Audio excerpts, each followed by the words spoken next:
Hello. So here's the IELTS Writing Tips book I got from a YouTube channel called IELTS Advantage. I will show you later. And in this notebook, it gonna shows you 7 popular tips that could actually lower your score. It means that there are 7 popular tips. Most IELTS students think that yeah, it can improve my band score in writing. Actually, it won't. And it will also explain what tips actually improves or works. So let's see. How to use this notebook workbook. Welcome. We researched the most popular IELTS writing tips and tricks so you don't have to research again. In this notebook, you'll find all 7 challenges from the video is here. I will show you later the link. Word list for each tip, vocabulary, linking word structures, sample answers, error analysis.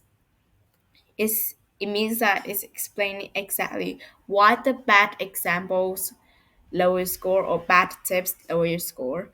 And there will be some complete sample essay, full band 7 plus response, and 100 band 7 to 9 sample essays from real VIP students. It means that from real IELTS students who learn the true tips, who learn the tips that actually works. Let's see. First, we got tip one, high level vocabulary. It means that if you use higher levels of vocabulary, you will get a high band score in writing. Is that true? Let's find out. Here, use lots of high level vocabulary and that will improve your score. Is this tip correct? Let's find out. Your challenge, write 2 introductions to this question. The question is, in many countries, people are now living longer than ever before. Some people say an aging population creates problems for governments.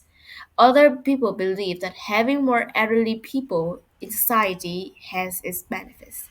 So, to what extent do the advantages of having an aging population outweigh the disadvantages? So, let's say, so you can choose between the introduction 1 and the introduction 2.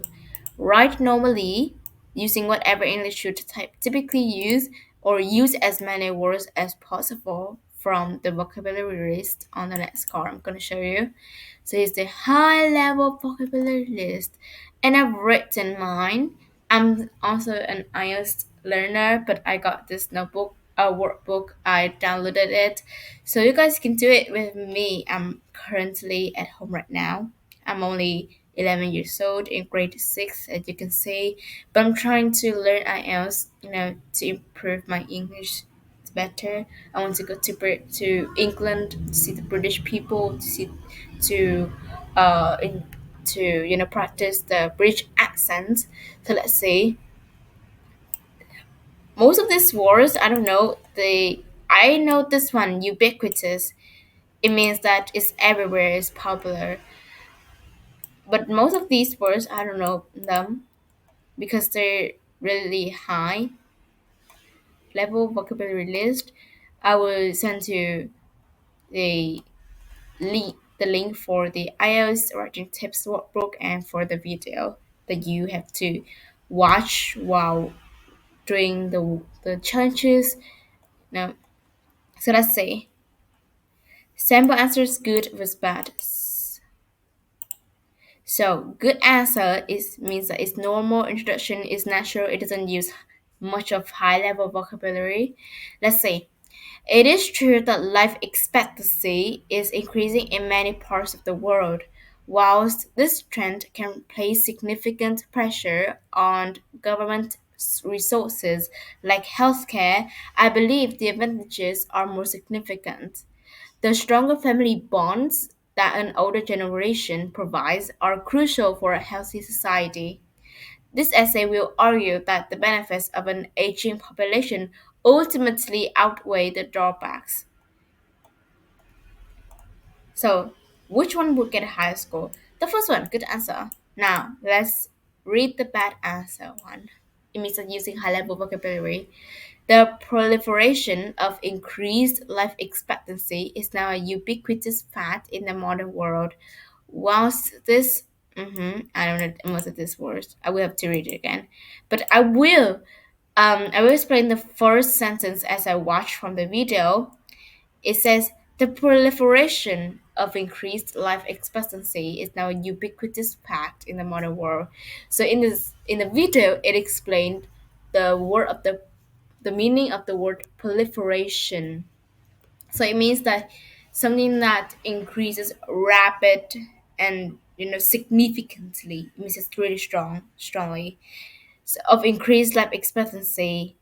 But the word ubiquitous, it means with the IELTS student, she's she's she's forced to write this bad answer using high level vocabulary.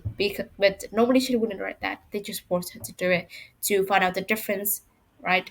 So the proliferation we already explained. It means that something that increase not only fast, I mean rapidly, but also strongly or significantly. But the word ubiquitous is also, it doesn't suit this context or this situation. Because ubiquitous with the IELTS students, she mentioned that as how she thinks that you word ubiquitous, it means that is everywhere. But the IELTS examiner, he asked that is this a ubiquitous fad? I mean, is this fad everywhere in the world, in every city, in every place, everywhere, all over the world? No. So this word is incorrect. And as the word posed here, he says spelling mistake, of course. And he also says the word proliferation, ubiquitous, perdition, all of this posed nuance, all of these bold words, they are incorrect in the context. It means that the meaning, the spelling is correct and the grammar is correct, but the meaning in this context it doesn't suit. So let's see. The word proliferation, why is wrong? Proliferation means a rapid and often excessive increase, like the proliferation of nuclear weapons. So describing a gradual demographic change like rising life expectancy this way is unnatural and overly dramatic. And he also mentioned that using this word it doesn't suit with the elderly because it's saying that in many countries people are not living longer than ever before. Some people say an aging population creates problems for governments. So elderly people, should we use the word proliferation? No, he mentioned that during the video. So the correct word is increase or rise. The word ubiquitous, why is wrong? Ubiquitous means present or found anywhere at the same time. Whilst longer lifespans are a common trend, it's not a fact in every single country, making ubiquitous a factual overstatement. So the correct word is widespread or common or maybe popular. Now, that is the end of my video because I don't have too much time left. I have to go for my math class. So see you guys in another video and I will continue this note writing tips notebook. I'm going to continue it and I promise that I will continue it. Goodbye.